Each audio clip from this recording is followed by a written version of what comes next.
1942년 8월에 미국의 루즈벨트 대통령은 이 전쟁의 승리를 위해서 한 프로젝트를 이렇게 추진했습니다. 그것이 맨하튼 프로젝트였었습니다. 근데 이 프로젝트는 뭡니까? 바로 핵무기를 개발하는, 지구를 멸망시킬 수 있는 핵무기를 개발하는 프로젝트로서 이 프로젝트의 결과로 이 핵무기 실험이 됐었던 때가 그로부터 한 3년 뒤에 1945년 7월에 그 미국의 사막에서 핵무기 실험을 했습니다. 자, 이 핵이 어떻게 무기가 됩니까? 쪼갤 수 없는 핵이 분열될 때 나오는 에너지를 이용하는 것입니다. 자, 이것을 과학으로 증명해낸 인물이 바로 아인슈타인의 상대성, 특수상대성 이론이었습니다. 에너지는 질량과 가속도의 제곱이라고 하는 이 이론 하에서 나왔습니다. 그래서 이 아인슈타인도 이 세계대전에서 독일, 일본을 제압하기 위해서 미국이 먼저 핵무기를 만들어야 된다고 주장을 했었습니다. 하지만 전쟁이 끝난 다음에는 핵무기를 반대하는 운동을 펼쳤습니다. 왜였겠습니까? 1945년 8월 6일과 그 뒤로부터 9일날 히로시마와 나가사키에 떨어진 핵무기로 인해서 죽음의 참상을 봤었기 때문입니다. 폭탄 투하 이후에 약 2개월 동안 만의 사망자만 히로시마에 16만 명, 나가사키는 8만 명의 사망자가 나왔습니다. 그 후에는 방사능에 피폭된 사람들의 후속적인 죽음과 동식물들의 유전적 기형의 발생은 70년이 지난 지금까지도, 아직까지도 그 흔적들이 남아있습니다. 자, 원자라고 하는 이 어원은 더 이상 쪼갤 수 없다라고 하는 그 원자입니다. 그 어원입니다. 그래서 원자는요, 원자 핵이 가운데 있고요, 그 주위를 도는 전자로 구성이 되어 있습니다. 만일에 아주 작은, 이건 최소의 단위입니다. 근데 이 원자의 크기를 예컨대 월드컵 경기장만 하다고 한다면 원자 핵의 크기는 그 경기장 한가운데 넣어있는 100원짜리 동전 하나 정도가 됩니다. 그래서 이 원자핵은 양성자와 중성자로 이루어졌는데 양성자와 중성자는 플러스 마이너스가 아니기 때문에 붙지를 않습니다. 그래서 이게 서로 밀어내는 전자기력이 있지만, 그러나 이 전자기력보다 더 강한 힘이 양성자, 중성자를 잡아 이렇게 붙게 하는데 이것이 바로 핵력입니다. 그래서 이 일반 자연계의 이 물질들은 바로 이 핵력에 의해서 이것이 분해되지 않고 안정되게 붙어 있는 상태입니다. 하지만 가장 원소 중에서 무거운 원소가 바로 우라늄이지요. 근데 이 우라늄은 원자가 불안정합니다. 그래서 이 우라늄의 그 원자 핵에다가 중성자를 이렇게 인위적으로 충돌을 시켜주면 원자 핵이 쪼개지는 핵분열이 나게 됩니다. 그런데 이 핵이 쪼개질 때에 양성자와 중성자를 묶었었던 어떤 힘이라고 그랬습니까? 바로 핵력이 힘으로 터져 나오게 되고, 이때에 2개, 3개의 중성자가 또다시 방출이 되게 됩니다. 연쇄 반응이죠. 쪼개지면서 중성자가 2-3개 또 나오고 또다시 쪼개지고 또 이렇게 나오는 연쇄 반응으로 인해서 엄청난 에너지를 순간에 폭발하는 것, 이것이 바로 핵무기입니다. 그러면 시간을 두고 천천히 사용하는 것이 뭡니까? 이것이 핵 에너지 연료입니다. 자, 이렇게 원자단위의 이 변화인 이 핵무기와 핵발전은 이 우리의 일반 생명이 사는 이 지구상에서 발생하는 일이 아닙니다. 자연적으로 발생할 수 없는 일입니다. 더구나요, 이번에 이 북한이 성공했다라고 하는 이 수소폭탄은 원자폭탄보다도 더 비자연적 환경을 조성을 해야 됩니다. 제일 가벼운 것이 수소지요. 이 수소는 잘 붙지를 않습니다.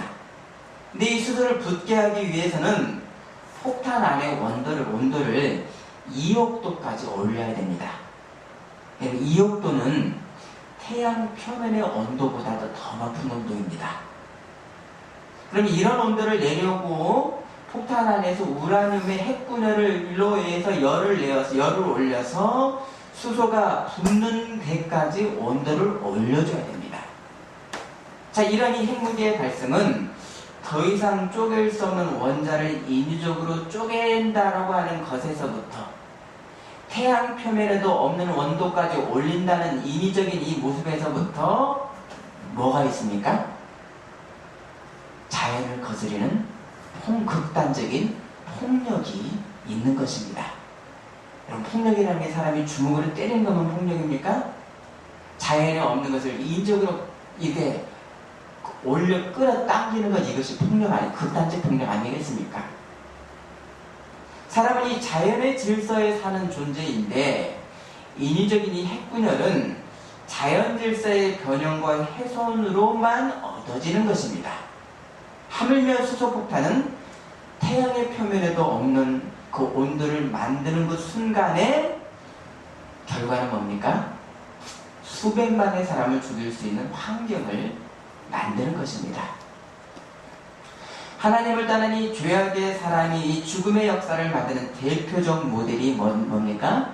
바로 핵, 폭탄, 수소탄이지요. 동시에 이 용도가 평화적으로 사용된다는 것이 핵 에너지입니다. 여기에 핵발전이 공해가 없는 에너지라고 하지만요, 다 쓰고 남은 그 우라늄, 핵우라늄의 연료봉의 이 방사능 물질은 10,000년 이상을 봉쇄해야 됩니다. 근데 지금까지 기술이 이 폐연료봉을 40년 이상을 보관하지 못합니다. 100년을 사는 인간이 100년도 못 살죠. 이 인간이 10,000년을 보관하는 기술을 만들 수가 없습니다. 안전강국이라고 하는 이 일본의 핵 연구자들이 발전소의 설계를 할 때 이렇게 가정을 했습니다. 어떤 지진에 의한 해일도, 물이 바다에서 땅을 덮는 이 해일도 10m를 넘지 않는다라고 단정하고 설계를 했습니다. 그런데 어땠습니까? 2011년도 후쿠시마에 닥쳤던 해일은 바로 17m의 해일로 원전 사고가 났습니다. 뭡니까? 자연을 완전히 안다라고 했었던 인간의 교만이었습니다. 인간의 지식에 대한 그런 교만입니다.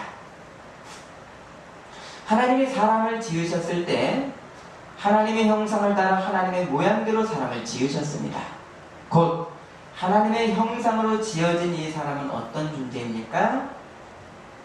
하나님의 말씀에 순종하며 살도록 지음을 받았습니다. 사람은 하나님의 말씀을 듣고 순종해야 되는 어떤 존재지요? 피조물이기 때문에, 창조주가 아니기 때문에 제약적인 존재입니다. 아멘이십니까? 피조물은 지으신 분이 있기 때문에 이 분에 순종하는 제약적 존재입니다. 이 사람에게 하나님이 주셨던 권한이 뭡니까? 뭐였죠? 세상을 다스리라였었습니다. 여기서 세상을 다스리는 것은 사람 마음대로 다스리는 것이 아니라 어떻게 해요? 누구의 모양대로? 하나님의 형상대로 사람이 모양으로서 세상을 다스려야 됩니다. 하나님의 모양으로서 다스려야 됩니다. 곧 하나님의 형상이 사람은 하나님의 뜻을 따라 세상을 관리하는 뭡니까? 청직입니다. 더 구체적으로요, 사람은 사랑이신 하나님을 따라 사랑으로 세상을 사랑하고 보존하는 제약적 존재입니다. 하나님께서 매일 피조물을 지으셨을 때마다 보시기에 어떻다 하셨죠? 보시기에 좋으셨다라고 하셨습니다. 사람은 이 좋은 세상을 어떻게 해야 됩니까? 좋은 그대로 보존하는 사명의 존재로 사람 이외의 피조세계와 어떻게 됐습니까? 엮여 있습니다. 한 몸입니다. 구약의 이스라엘 왕은요, 세상의 왕의 나라가 왕이 아니었습니다. 이스라엘은 하나님의 뜻을 전하는 그런 나라였었기 때문에, 또 그 왕은 하나님의 뜻을 순종하는 자였었기 때문에 바로 착취와 군림하는 왕이 아니라 세상을 복되게 하는 사명자가 이스라엘의 왕이었었습니다. 여기에 하나님이 사람에게 다스리라고 주셨던 이 세상에 대한 사람의 본분은 뭡니까? 왕이 나라를 다스리라고 줬죠. 왕에게 권한을 주셨죠, 하나님이. 그러면 사람에게 세상을 다스리라고 하는 권한을 주셨죠. 그러면 사람의 본분은 뭡니까? 세상을 복되게 하는 사명의 권력을 받은 것이지요. 사람은 하나님의 말씀대로 선악과를 안 먹어야 되는 금령이 있었습니다. 하지만 사람이 선악과를 먹은 후부터는 사람에게는 어떤 것이 생겼습니까?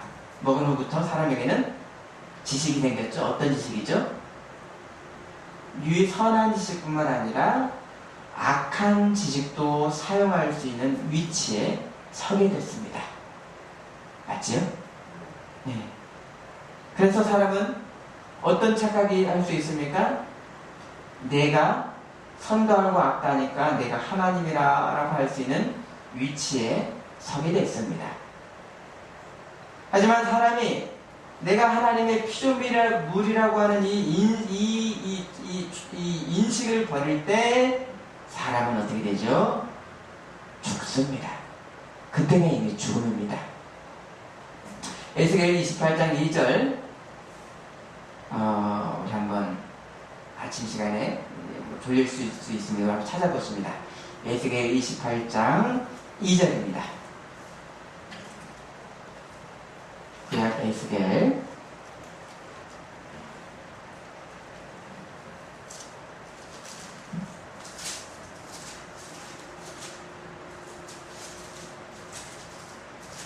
28장 2절 구약 1192면 사람이 어떤 존재인가 말씀하셨지요?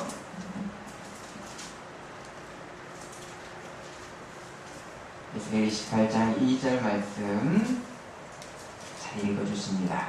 너는 두루왕과의 이르기를 주 여호와께서 이같이 말씀하시되 내 마음이 평안하여 말하기를 나는 신이라 내가 하나님이 자기 곧 바다 가운데에 앉아있다 하더라. 내 마음이 하나님의 마음 같은 제할지라도 너는 사람이 신이 아니거늘 너는 사람이요 신이 아니거늘. 자, 핵을 쪼갤 수 있는 이 지식을 얻은 지금 이 현재 사람들은요, 이미 히로시마에 남녀노소의 구분 없이 2달 동안에만 16만 명을 죽었고요, 나가사키에서는 8만 명을 이미 약 70년 전에 이미 죽게 했습니다. 자, 근데요, 이때 사망자 중에 10분의 1은 누구였겠습니까?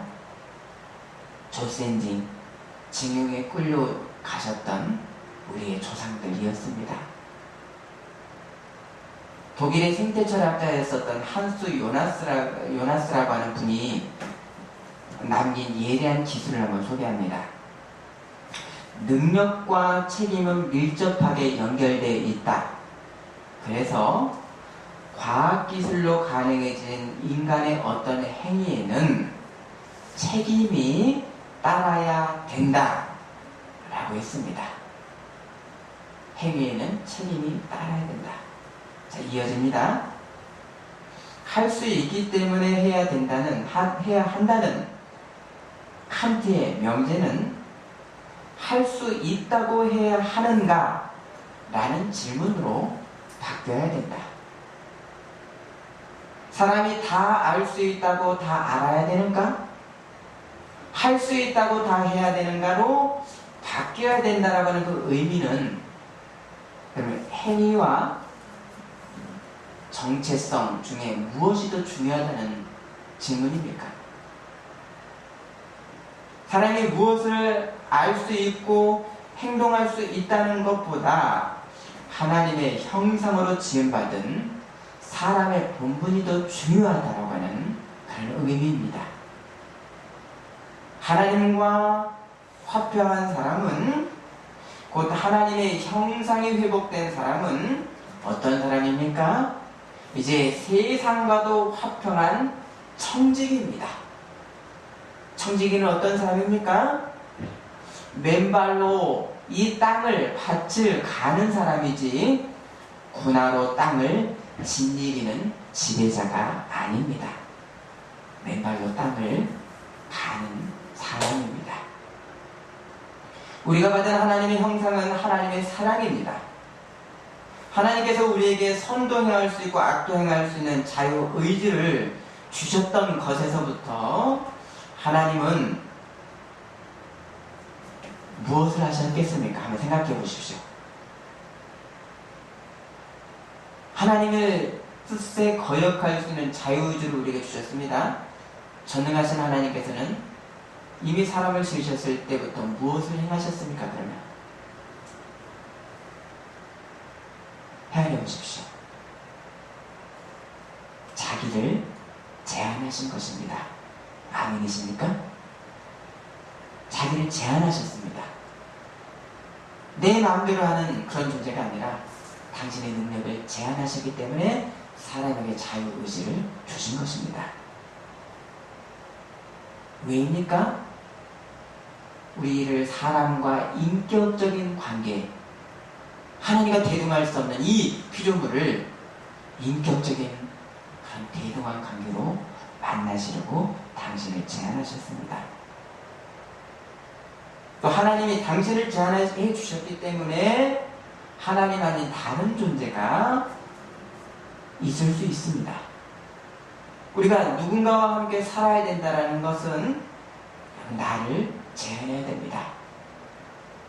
여러분, 왜 멀리서 인원도 없는 이 개척교회에 여러분 예배 드리십니까? 나를 왜 여러분 그 편안함을 제한하십니까? 사랑이 있고 어떤 여러분들의 가치가 있기 때문에 제한하시는 것 아닙니까? 이런 하나님의 제한이 있었기 때문에 세상에 창조하심이 있었습니다. 하지만 사람이 창조 세계를 훼손하고 창조 목적을 이루지 못하도록 세상에 죄를 들여놨습니다. 죄의 죽음이 이 세상에 하나님께서 창조의 목적을 이루시기 위해서 하신 일이 이 죄의 세상 가운데 하나님께서 창조 목적을 이루시기 위해서 하신 일이 여러분 무엇입니까? 제가 죄로 해결되어 버렸습니다. 재생 불능이 된 것처럼 보였습니다. 근데 이 세상에 하나님이 하신 일이 뭡니까? 하나님이 온전히 자신 전능의 능력을 제한하시고 어떻게 하셨죠? 육신의 몸으로 낮아지셨고 역사 가운데 들어오셨습니다. 영원하신 하나님이 이 상대의 세계 가운데 들어오셨습니다. 온전한 능력을 제한하셨습니다. 그리고 그것뿐입니까? 이 죽음의 세상을 위해서 당신의 죽음에 전능하신 하나님이 내어주셨습니다. 히브리서 1장 3절, 이는 예수님이죠? 하나님의 영광의 강체시오 그 본체의 형상이시라. 그의 능력의 말씀으로 만물을 붙드시며 죄를 정결하게 하는 일을 하시고 높은 곳에 계신 지극히신 이의 우편에 앉으셨느니라.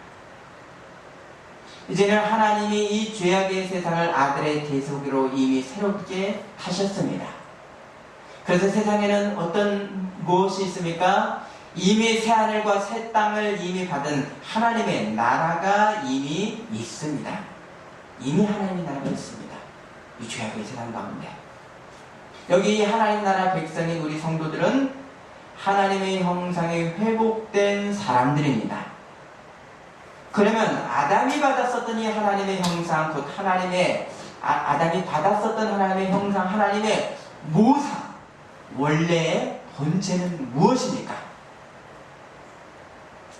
아담이 이 모양을 따라 이 형상으로 지음받았더니 본체는, 하나님의 형상의 본체는 무엇입니까? 오늘 본문입니다. 빌립보서 2장 보십니다.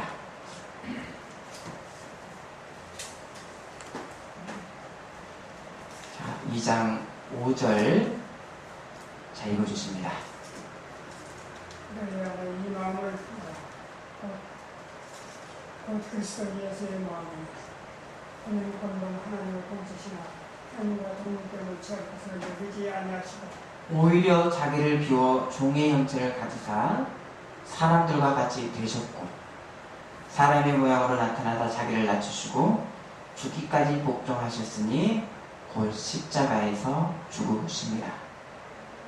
고린도전서 1장 18절 십자가의 도가 멸망하는 자들에게는 미련한 것이요 구원을 받는 우리에게는 하나님의 능력이라. 하나님 당신을 육신으로 낮추시고 죽기까지 하신 하나님이십니다. 이 하나님의 자기 제한, 낮아지심, 이 섬김이 뭡니까? 하나님의 형상, 곧 예수, 하나님의 형상의 본체이신 예수 그리스도이십니다. 곧 하나님은 무엇입니까? 하나님은 사랑이십니다. 이 하나님의 사랑이 회복된 사람은 이제 누구라도 내가 할 수 있다라고 모든 걸 다 하지 않습니다.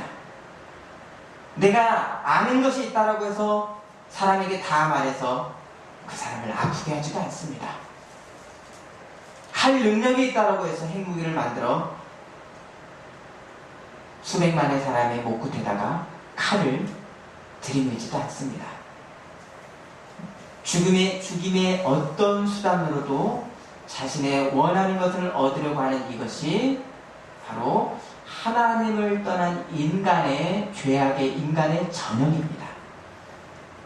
이것의 확장으로서요, 세상에 없는 그 현상을 인위적으로 만들면서까지 핵발전을 지속하고요, 만년 뒤에나 사라지는 방사능 폐기물을 만들 수 있는 능력이 사람에게 있습니다. 하지만 여기에서도요, 사람에게는 하나님의 형상, 곧 사랑으로 인해서 나를 제한하는 그 사랑이 우리에게 있습니다. 하나님의 형상의 사람은 할 수 있다라고 다 하지는 않습니다. 유한한 사람은 살아있는 동안 무엇이 필요합니까? 물질의 사람은 먹고 사는데 물질을 필요로 합니다. 동시의 사람은 어떤 존재입니까? 끝도 한도 없는 무한의, 곧 영원에 열려있는 존재입니다. 그래서 사람은 뭡니까? 끊임없이 무언가로 내 욕구를 채워야 됩니다. 이게 어떤 것에 대한 방증이죠? 무한의 영혼에 열려있다라고 하는 방증입니다. 그런데 물질로는 채울 수가 없습니다. 이렇게 무한하게 비어있는 사람은 무한한 충만으로만 채워집니다. 곧 무한하신 하나님을, 창조주 하나님을 끊임없이 사람들은 찾고 있습니다. 어거스틴의 고백록 1권 1장의 내용이 당신은 하나님이시죠? 당신은 우리가 당신을 향하도록 만드셨기에 당신 안에서 쉼을 찾기까지 우리의 마음은 안식을 찾지 못합니다. 사람이 무한에 열린 존재라는 것은 사람은 하나님을 향하고 찾는 것이 본연이기 때문입니다. 사람은 이 하나님의 형상의 본체이신 예수님과 하나됨으로만이, 믿어서 예수님으로 이 죄가 용서받고 하나됨으로만이 죄로 잃었던 하나님의 형상이 회복됩니다. 그럼 이 하나님의 형상은 무엇입니까? 하나님의 형상은 뭡니까? 무엇입니까? 태초로부터 하나님 당신을 제안하신 하나님 사랑이십니다. 아멘이십니까? 아멘. 하나님이 세상을 사랑하시기에 당신을 제안하시고 희생하셨던 예수님의 십자가입니다. 골로새서 1장 15절 그는 보이지 아니하는 하나님의 형상이요 모든 피조물보다 먼저 나신 이시니. 성경은 진리지요. 진리는 진리에서의 절대적 의의를 말씀합니다. 절대적 의의는 하나님과의 화평의 관계만이 절대적 의의입니다. 사람이 하나님과 화평할 때만이 세상에 뭐가 나타납니까? 의와 공도가 나타납니다. 여기서 의는 뭐라 그랬습니까? 바로 의는 자비함, 공도는 법적인 의입니다. 바로 이 의와 공도가 나타나는 이 사람과 이 화평함이 이제 어떤 현상이 나타납니까? 사람이 의와 공도의 사람이 되면, 하나님과 화평함으로 의와 공도의 사람이 되면 어떤 현상이 나타나겠습니까? 자연, 다른 피조물들과의 화평, 평화의 관계로 이어지게 됩니다. 이것이 이사야 11장 말씀. 독사구에 아이들이 손 놓고 사자와 다른 짐승들이 뛰어노는 이 평화를 말씀하고 있습니다. 곧 이 세상의 화평, 평화라는 것은 어디서 시작됩니까? 하나님의 의. 하나님의 의의 또 다른 표현은 뭡니까? 그리스도의 복음에서만이, 이 의에서만이 화평, 진정한 평화가 나옵니다. 아멘이십니까? 아멘. 하나님께서 이 아브라함과 후손들을 택하셨던 것이 세상의 의와 공도를 행하려고 택하셔서 하나님 나라 백성에게 의의 열매에 뭐가 나오려고요? 평화, 화평이 나오게 하려고, 그리고 화평은 사람 간의 화평만 아니라 어디로까지 지게 됩니까? 세상 피조 세계의 화평으로 이어지게 됩니다. 로마서 8장 19절 한번 찾아보십니다.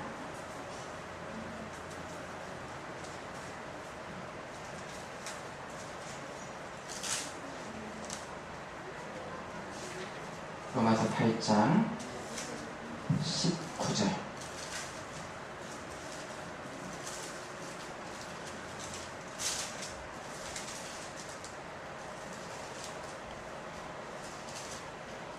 자, 이거 먼저 읽어주십니다.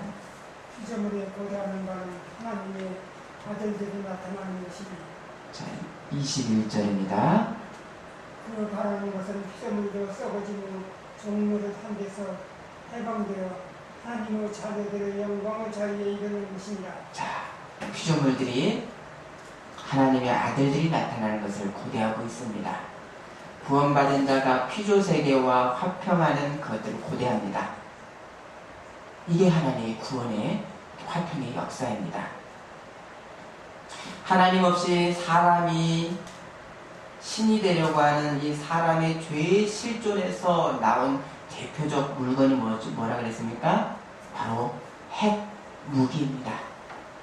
더 넓게는 사람이 처리하지도 못할 핵연료로 인한 폐기물의 이 배출은 자연에 대한 이 평화의 관계를 깨는 아주 큰 요소 중에 하나가 아니겠습니까? 하나님 나라의 이 성도는 미래의 새하늘과 새 땅에 이 소망이 있습니다. 그렇죠? 부활의 소망이 있습니다. 그래서 이 땅에서 이미 이루어진 이 하나님 나라 이 현실에서 소망이 있기 때문에 하나님의 뜻을 이루는 것, 순종하는 것, 이것을 보고 뭐라 그럽니까? 이걸 보고 하나님의 나라라고 합니다. 아멘이십니까? 아멘. 그래서 성도는 부활의 소망이 있기 때문에 거꾸러뜨림을 당해도 망하지 않습니다. 여기서 새하늘과 새 땅의 소망은, 우리의 부활의 이 미래의 소망은 도피, 도망가는 소망이 아니라 세상을 섬김으로만, 세상과 화평을 함으로만 나오는 소망입니다. 이걸 떨어뜨리는 것은 진리에서 벗어난 말씀입니다. 예수님이 이루신 하나님의 나라는 미래의 소망과 동시에 현재의 헌신이다라는 것을 보여주셨습니다. 어떻게 보여주셨습니까? 영원에 계셨던 하나님이, 무한에 계셨던 하나님이 상대적이고 유한한 이 역사 안에 들어오셨습니다. 역사 안에서 하나님의 나라가 이루어져야 되는 것을 보여주셨기 때문에 주시로 들어오셨습니다. 그것뿐입니까? 바로 이 역사의 골고다 현장에서, 물질의 현장에서 당신의 생명을 내어 주셨습니다. 미래의 소망은 바로 이 세상에서 헌신이라는 것을 보여주셨습니다. 하나님의 나라는 지금 우리를 변화시킬 정도로 가까이 와 있습니다. 하나님의 나라는 이미 와 있는 미래입니다. 지금 이 하나님의 나라가 실현되는 그 힘은 무엇입니까? 아무런 값없이 받은 하나님의 은혜입니다. 은혜가 감사해서 하나님 앞에 순종합니다. 그 사랑이 너무 커서 우리의 어떤 목숨까지도 내어드린다고는 고백을 합니다. 성도는 하나님의 은혜로 구원받았고 동시에 부활의 소망이 있기 때문에 하나님 나라에 이 역행하는 어떤 거대한 세력과 힘에 우리는 굴복하지 않을 수가 있습니다. 또 굴복하지 않아야 됩니다. 여기에 하나님의 나라는 한번 얻는 것으로 만족하는 것이 그런 나라가 아니라 하나님 나라의 진리를 일관되게 추구하는 나라입니다. 예수님 뭐라고 하셨습니까? 너희는 매일 너의 십자가를 지고 나를 따르라고 하셨습니다. 한 번 믿어서 천국 가는 것으로 끝나는 것이 아니라 매일 자기 십자가를 지고 따라가는 하나님 나라의 진리를 추구하는 것이 하나님의 나라입니다. 성도는 물질의 풍요와 힘과 권력을 추구하는 이 세상 한가운데서요, 섬김과 낮아짐으로 세상의 영원한 화평을 추구하는 어리석은 십자가의 도를 지속하고 있는 그런 무리들입니다. 여기서 하나님이 자연의 질서로는 금하신 핵을 일부러 쪼개서 무기로도 사용하는 것, 극단적 죄악이고요. 또요, 핵을 평화적 에너지로 사용한다고 하지만 그 폐기물로 인해서 사고가 발생하면 핵무기와 같은 피해가 나타나게 됩니다. 이 무기를 핵 에너지로 사용하자라고 하는 이 발표를 한 사람이 바로 미국의 아이젠하워 대통령일 겁니다. 전쟁이 끝난 다음에 몇 년, 한 50년도 초반에 유엔 연설에서 이제는 무기를 핵 연료로 평화적으로 사용한다라고 얘기를 했으면 발표하고 세계적으로 아주 찬사를 받았습니다. 그리고 한 2, 3년 뒤에 어떤 일을 행했는지 아십니까? 태평양에 있는 비키니 섬에서 핵실험을 자행했습니다. 이것이 세상 권력의 모습입니다. 이중적 세상 권력의 모습입니다. 후쿠시마 원전 사고의 10년간의 복구 비용만 314조 원을 예상을 했습니다. 314조 원입니다.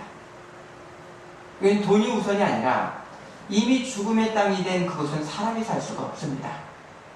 곧 1차적으로는 핵무기는 사람이 먹어서는 안 되는 지금 선악과의 열매로서 사람이 만들 수는 있어도 감당할 수 없는 금단의 열매입니다. 여기에 사람이 할 수 있지만 안 하는 것은 왜입니까? 우리는 하나님의 형상, 피조물과 함께 살아야 되는, 나를 제한해야 되는 사람이 존재이기 때문입니다. 하나님의 형상은 세상을 구원하시기 위해서 당신을 육체로 낮추시고 생명을 주신 예수님이십니다.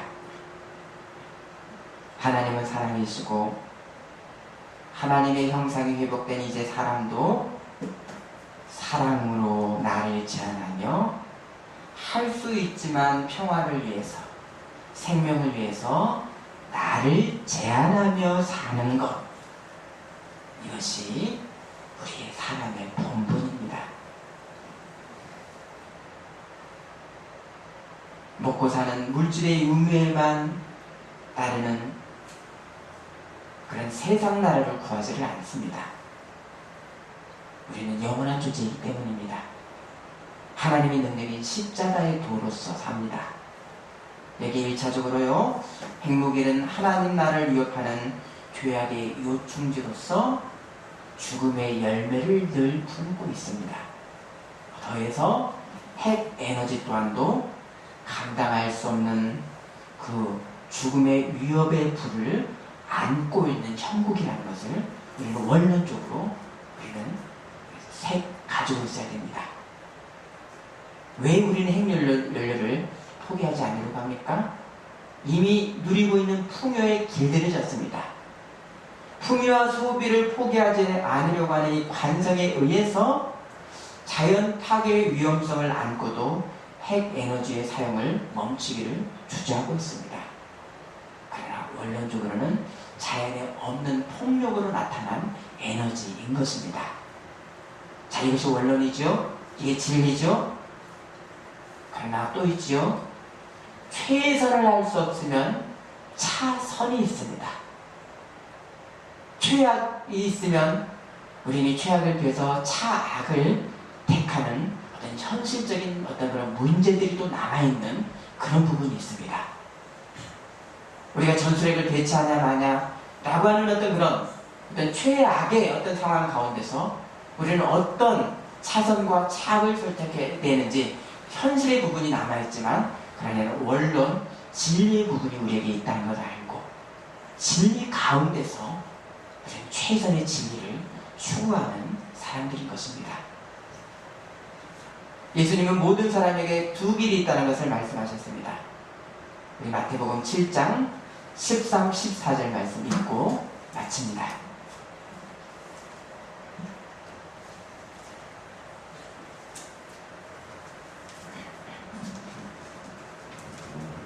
자, 읽어 주십니다. 저번으로 들어가라. 멸망을 가는 문은 크고 불길을 그리로 들어가는 자가 많고 생명을 위하는 문은 좁고 길이 협착하여 찾는 자가 적습니다. 아멘. 십자가의 어리석은 도, 그러나 영생의 도를 쫓는 우리가 되시기를 소원합니다. 기도하시겠습니다. 하나님을 떠난 극악의 죄악의 위치 가운데 핵무기를 만들어 사람의 목 끝에 칼을 겨누고 있는 이 죽임의 현장 가운데 우리가 살고 있습니다. 그러나 우리는 할 수 있다고 다하지 않고 사랑하기 때문에 제한하며 사랑하기 때문에 십자가의 도를 가는 이 예수님의 형상대로 따라가는 어리석은 도, 그러나 영생의 영원한 도를 쫓아가는 우리가 되게 하여 주옵소서. 예수님 이름으로 기도드립니다. 아멘. 아멘.